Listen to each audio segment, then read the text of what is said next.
আজকের অঙ্ক তাদের জন্য যারা ঘষাপিটা প্রচলিত নিয়মে যে অঙ্কগুলি করে সেগুলো নিয়ে যারা বিরক্ত, যারা অস্বস্তিকর বোধ করে, বা তারা চায় একটা অন্য ধরনের একটু আলাদা ধরনের অঙ্ক করবো, একটু কঠিন ভাবে করবো অঙ্কগুলো, তাদের জন্য আগে অঙ্কগুলো।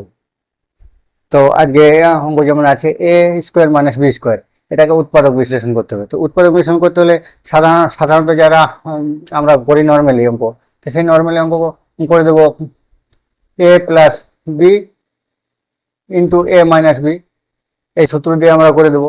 তো এই সূত্র দিয়ে করে দিয়ে আমরা ঝটপট অঙ্কটা তৈরি করে দেবো। কিন্তু আমরা একটু আলাদা রকম, অন্যরকম নিয়ম, একটু এর থেকে একটু সরে গিয়ে আমরা এই নিয়মটা করবো। তাহলে কিভাবে করব? তাহলে এখানে আমরা লিখবো উৎপাদক নিয়ম যেভাবে করি সেইভাবে। প্রথমে এ স্কোয়ার লিখবো, তারপরে এখানে দেবো plus A B minus A B. এটা আমরা এ বি একবার প্লাস একবার মাইনাস দুটো লিখে দিলাম, একবার বি স্কোয়ার লিখে দিলাম। তাহলে এখানে এ আর মাইনাস বি, এখানে যেহেতু আমরা করি এখানে যে সংখ্যা থাকে এখানে সংখ্যা থাকে, সেই দুটো গুণ করে মাঝের দুটো যোগ বিয়োগ করে সেটা আমরা করি।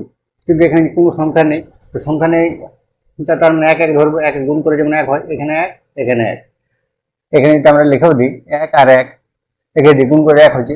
আর যদি বিয়োগ করি, বিয়োগ করলে সেটা জিরো হয়ে যাচ্ছে, এখানে কিছু নেই মানে জিরো, জিরো হয়ে গেল। তো এইটা এবারে আমরা কমন নেবো, প্রথমে দুটো থেকে কমন নেবো, এ প্লাস বি রয়ে গেল, তারপরে দুটো থেকে বি কমন নেবো, এ মাইনাস মাইনাস প্লাস হয়ে যাবে, প্লাস বি হয়ে গেল। আবার এ প্লাস বি ইন্টু এ মাইনাস বি।